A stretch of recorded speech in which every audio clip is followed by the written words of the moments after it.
BRS పార్టీకి big shock తగిలిందే. ఒకేసారి 6 ఎమ్మెల్సీలు బీఆర్ఎస్ ను వీడి కాంగ్రెస్ లో చేరారు. సీఎం రేవంత్ రెడ్డి తెలంగాణ కాంగ్రెస్ వ్యవహారాల ఇన్ఛార్జ్ దీపాదాస్ మున్షి సమక్షంలో ఎమ్మెల్సీలు కండువా కప్పుకున్నారు.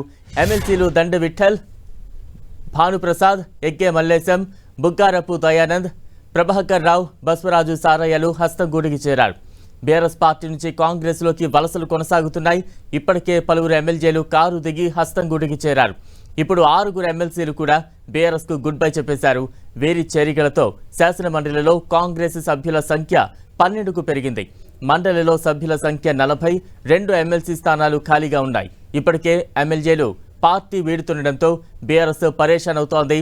ఇది చాలదన్నట్లు ఇప్పుడు ఎమ్మెల్సీలు సైతం పార్టీకి గుడ్ బై చెప్పడం గులాబీ పార్టీలో గుబులు పెంచింది.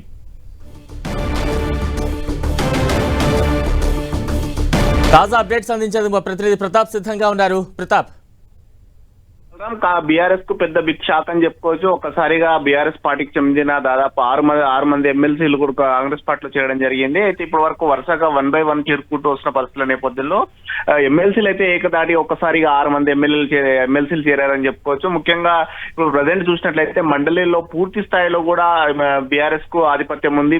బీఆర్ఎస్ సంబంధించిన ఎమ్మెల్సీలే ఉన్నారు. అయితే వరుసగా 1 by 1 అక్కడ కూడా బలం పెంచుకుంటూ కూడా కాంగ్రెస్ పార్టీ వస్తుంది. ఏమైనా కీలకమైన బిల్లులు ఉన్నా వాటికి సంబంధించి కూడా ఎదుర్కోవాలంటే కనుక ఖచ్చితంగా పెద్దల సభలో కనుక ఇబ్బందులు ఎదురయ్యే అవకాశం ఉంటుందని కూడా కాంగ్రెస్ పార్టీ భావించింది. దీన్ని అధిగమించాలంటే ఖచ్చితంగా పెద్దల సభలో కూడా ఆధిపత్యం ప్రదర్శించాలని చెప్పేసి కాంగ్రెస్ పార్టీ భావిస్తుంది. అయితే అందులో భాగంగానే చూడొచ్చు, ఇప్పుడు నెక్స్ట్ అసెంబ్లీ మండలి సమావేశాలు ఉండే అవకాశం ఉంటుంది. ఎందుకంటే పూర్తి స్థాయి బడ్జెట్ సమావేశాలు ఉండే అవకాశం ఉంది. కాబట్టి పూర్తి స్థాయి బడ్జెట్ సమావేశాల్లో ఎట్లాగో శాసనసభలో కాంగ్రెస్ పార్టీకి బలం ఉంది కాబట్టి అదేవిధంగా మండలిలో కూడా బలం పెంచుకునే దిశగా కూడా అడుగులు వేస్తుంది. అందులో భాగంగానే దాదాపు నిన్న రాత్రి ఏకంగా అంటే అర్ధరాత్రి 12 గంటల 1 గంటల సమయంలో దాదాపు 6 మందికి సంబంధించిన 6 మంది బీఆర్ఎస్ ఎమ్మెల్సీలు అంతా కూడా ఒక్కసారిగా కాంగ్రెస్ పార్టీలో చేయడం జరిగింది.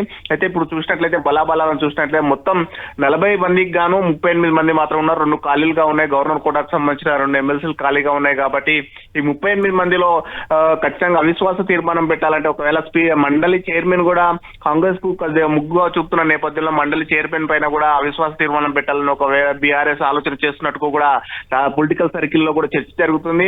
ఒకవేళ మండలి చైర్మన్ పైన అవిశ్వాస తీర్మానం పెట్టాలంటే కనుక అవిశ్వాసం కనుక నెగ్గాలంటే కనుక ఖచ్చితంగా 26 మంది సభ్యుల బలం కావాల్సిన అవసరం ఉంటుంది.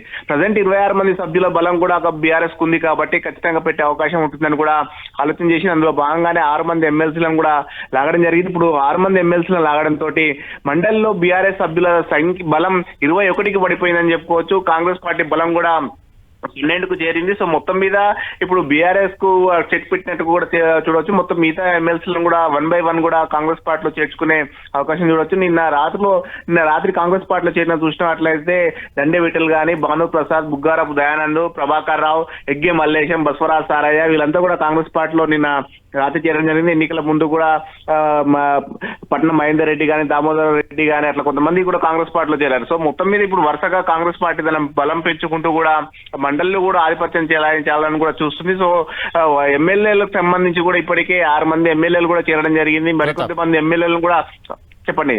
ఈ చేరికలు మరింత పెరిగే అవకాశం ఉందా? ఇంకా డెఫినెట్ గా ఖచ్చితంగా ఎల్పీని విలీనం చేసుకుంటామని కూడా ఇప్పటికే కొంతమంది సీనియర్ మంత్రులు కూడా ఉత్తమ్ కుమార్ రెడ్డి బహిరంగంగా స్టేట్మెంట్ కూడా ఇవ్వడం జరిగింది. సీఎం రేవంత్ రెడ్డి కూడా గేట్లు తెరిచాం, ఎవరు ఉంటారో చూసుకో, సాయంత్రం వరకు మీ దొడ్లు ఎంతమంది ఉంటారో కూడా చూసుకో, లెక్క పెట్టుకో అంటూ కూడా సవాల్ చేయడం జరిగింది. కాబట్టి ఖచ్చితంగా ఎమ్మెల్యేలను కూడా వరుసగా చేర్చుకునే కార్యక్రమం అయితే కొనసాగుతుందని చెప్పుకోవచ్చు. ఇప్పటి వరకు 6 మంది ఎమ్మెల్యేలు కూడా చేరారు. మరికొద్ది మంది ఎమ్మెల్యేలు కూడా చేరుతారని కూడా ఊహాగానాలు వినిపిస్తుంది. నిన్న మనం చూడొచ్చు, గద్వాల్ ఎమ్మెల్యే బండ్ల కృష్ణమోహన్ రెడ్డి కూడా నిన్న ముఖ్యమైన అంశాలతోటి సమావేశం ఏర్పాటు చేసుకుని కాంగ్రెస్ పార్టీలో తాను చేరబోతున్నట్టు కూడా స్టేట్మెంట్ కూడా ఇవ్వడం జరిగింది. సో మొత్తం మీద ఇట్లా కొన్ని చోట్ల ముఖ్యమైన నేతలంతా కూడా ఎమ్మెల్యేలు కూడా వారి అనుచరులతో కూడా మీటింగ్స్ పెట్టుకుంటా ఉన్నారు. వారి అందరూ కూడా కాంగ్రెస్ పార్టీలో చేరేందుకు కూడా ముహూర్తం ఫిక్స్ చేస్తూ ఉంటారు. దాదాపు 20-25 మంది ఎమ్మెల్యేలను కూడా కాంగ్రెస్ పార్టీలో చేర్చుకోవాలని ఒక ప్లాన్ అయితే జరుగుతూ ఉంది. దానికి సంబంధించి వరుసగా స్టెప్ బై స్టెప్ కూడా వారిని అందరూ కూడా చేర్చుకొని ముందుకు తీసుకోవాలని చూస్తుంది. ఇప్పటికీ అందులో భాగంగానే ఒకవైపు ఎమ్మెల్యేలు, ఒకవైపు ఎమ్మెల్సీలకు చూసినట్లయితే పెద్దల సభలో కూడా కాంగ్రెస్ పార్టీ బలం పెంచుకోవాలని కూడా ఒక ఆలోచన చేస్తుంది. ఎందుకంటే కీలకమైన బిల్లులు వచ్చినప్పుడు కనుక మండలిలో ఇబ్బందులు ఎదురయ్యే అవకాశం ఉంటుందని కూడా ఆలోచన చేస్తున్న అందులో భాగంగానే ఎమ్మెల్సీ పెద్దల సభలో కూడా ఆధిపత్యం చెలాయించినట్లయితే కనుక అక్కడ కూడా బిల్లులకు ఇక్కడ ఎలాంటి ఇబ్బంది లేకుండా ముజువాని ఓడితోటైనా ముందుకు తీసుకెళ్లొచ్చని కూడా ఆలోచన చేస్తుంది. ఇప్పుడు నెక్స్ట్ కీలకమైన చూసినట్లయితే కనుక పూర్తిస్థాయి బడ్జెట్ సమావేశాలు కూడా మరో వారం రోజులలో ఉండే అవకాశం ఉంటుంది కాబట్టి దృష్టిలో పెట్టుకొని ఎమ్మెల్సీలను కూడా చేర్చుకున్నారని కూడా మనం భావించాల్సి ఉంటుంది. Right, thank you Pratap.